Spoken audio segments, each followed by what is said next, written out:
வணக்கம். இந்த பதிவில் தேவலோக மலராகிய பிரம்ம கமலத்தின் வளர்ப்பு குறித்த தகவல்களையும் அதன் ஆன்மீகத்தில் கிடைக்கக்கூடிய பலன்களையும் பார்க்கலாங்க. கேட்டதை கொடுக்கக்கூடிய ஒரு மலராக, இந்த ஆன்மீக மலராக பிரம்ம கமலம் விளங்குகிறது. இது பூத்திருக்கிற நேரத்தில் நாம் என்ன வேண்டிக்கிறோமோ அது நிறைவேறுவதாக ஐதீகம் இருக்குது. அதன் மொட்டு பாருங்கள். 7 நாட்களில் இந்த அளவிற்கு மொட்டு ஒரு இலையிலிருந்து காம்பு வந்து அதில் பூத்திருக்கு பாருங்கள். இது உத்தரகாண்ட் மாநிலத்தின் தேசிய மலராக கருதப்படுது. அது மட்டும் இல்லைங்க, மலை பிரதேசங்களில் மட்டுமே பூக்கக்கூடிய இந்த மலர் எங்கள் திருவண்ணாமலையில் நல்ல மழை பெய்துட்ருக்கக்கூடிய இந்த மாதம், அதாவது நவம்பர் மாதம் பூத்துருச்சுங்க. ஆனால் பெரும்பாலும் ஜூலை ஆகஸ்டில் பூக்கும்னு சொல்லுவாங்க. ஆனால் எங்களுக்கு இந்த நவம்பர் மாதத்தில் பூத்துருக்கு. 7 நாளில் இருந்த மொட்டை பார்த்தீங்க. அடுத்தடுத்து இது கொஞ்சம் கொஞ்சமாக பெரிதாக ஆரம்பிச்சுது. அடுத்து இது 7/11 அன்று நவம்பர் 7ஆம் தேதி 15ஆம் நாள் இப்படி கொஞ்சம் கொஞ்சமாக மலர ஆரம்பிச்சதுங்க. திடீர்னு நாங்கள் இந்த குறிப்பிட்ட நாளில் மலரும்னு நான் எதிர்பார்க்கல. இன்னும் கொஞ்சம் நேரம் ஆகும், நாளாகும் அப்படின்னு நினச்சோம். இது 11 மணிக்கு பூக்கும்னு சொல்லுவாங்க. ஆனால் எங்கள் வீட்டில் 8:20 மாலை 8:20 பூக்க ஆரம்பிச்சிருச்சு. கொஞ்சம் கொஞ்சமாக பூக்க ஆரம்பித்த இந்த மலரானது நல்ல முழுமையாக விரியறதுக்கு 9:15 ஆயிடுத்துங்க. அதுக்கப்புறம் கிட்டத்தட்ட 3 மணி நேரம் அப்படியே இருந்தது. ரொம்ப ஒரு மென்மையான இதழ்கள், வெண்மை நிறம்னா இதுதாங்க வெண்மை நிறம். அப்படி ஒரு வெண்மை நிறத்தில் பூக்கள் பூத்துச்சு. இது வளர 2 வருடம் எடுத்துக்குச்சு. இந்த செடியானது இலையிலேருந்து தான் வரும். வேறு எந்த கிளைகளோ எதுவுமே கிடையாது. ஒரு இலையிலேருந்து இன்னொரு இலை வரும், அந்த இலையிலேருந்து இன்னொரு இலை வரும். இப்படி தாங்க செடி வளரும். எவ்வளோ அழகான பூ பாருங்கள். ஆச்சரியமாக இருந்ததுங்க எங்களுக்கு பார்க்குறதுக்கு. இது வரைக்கும் 2 வருடமாக வளர்ந்த இந்த செடி எப்போ பூக்கும்னு நினச்சதை விட இவ்வளோ பெரிய பிரம்ம கமலம் செடி நம்ம வீட்டில் இருக்கிறதே பெருமையாக நான் நினச்சிட்டு இருந்தேன். ஆனாலும் எங்களுக்கு இந்த பூக்களும் பூத்து சந்தோஷத்தை கொடுத்துருச்சு. இந்த செடி வச்ச பிறகு நிறைய பேர் இந்த செடியை வாங்கிட்டாங்க. நாங்களும் பதியம் போட்டு கொடுத்துட்டோம்.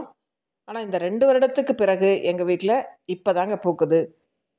நல்லா வளரணும். செடி நல்லா வளர்ந்து இப்படி பெரிய இலைகள் வரும்பொழுது தான் இந்த மொட்டுக்கள் வருதுன்னு தெரிஞ்சுக்கிட்டோம்.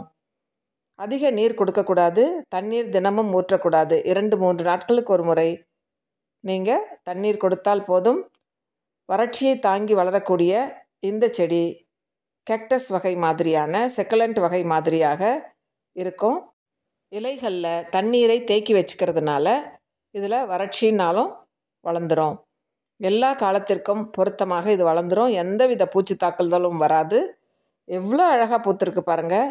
இது பூத்திருக்கிற நேரத்தில் நாம் பூஜை செய்து வழிபட்டோமானால் நம் வேண்டுதல்கள் நிறைவேறுவதாக நம்ம நிறைய படிச்சிருக்கோம், கேட்டிருக்கோம். அதனால நாங்களும் இந்த பூக்கள் 3 விதமாக பூத்திருந்தது. 3 வித பூக்கள் பூத்திருந்தது, ஒரு மொட்டு இருந்தது. இந்த நேரத்தில் நாங்கள் பூஜை செய்து உறவினர்களையும் பக்கத்தில் இருக்கவங்களையும் நாங்கள் கூப்பிட்டு வழிபட சொன்னோம்.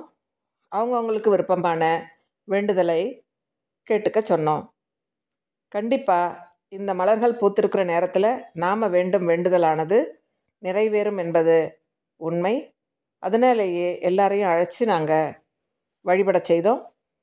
ரொம்ப அழகாக பூத்துருச்சுங்க. நல்ல வெயிட்டு. இந்த ஒரு காம்பில் இவ்வளோ பெரிய பூ எப்படி தாங்கி நிற்குதுன்றத நினச்சாலே ஆச்சரியமாக இருக்குது. இப்போ எல்லோரும் சாமி கும்பிட்டுட்ருக்காங்க. கற்பூரம் ஏற்றப்படுது. தெய்வத்தை வணங்குவது போல் இந்த மலரையும் பூஜித்து வழிபட்டோம். எல்லோருக்கும் எங்களுக்கு கிடைத்தது போலவே இந்த பூக்களின் காட்சி உங்களுக்கும் கிடைக்கணுன்றதுனால இந்த கற்பூர ஆரத்தி கொடுக்குறோம்.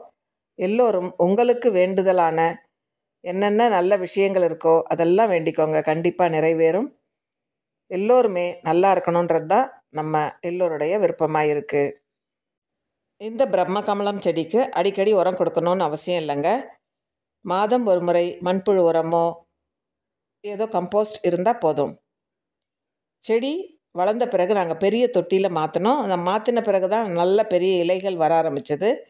இலைகள் முற்றியவுடன், பெரிய இலைகள் ஆடவுடன் பூக்க ஆரம்பிச்சிருச்சுங்க. இப்போ எல்லாருமே அதனுடைய ஒரு ஆச்சரியமான ஒரு விஷயமாக அந்த பூவை பார்த்து தொட்டு பார்க்கணுன்னு நினைக்கிறாங்க.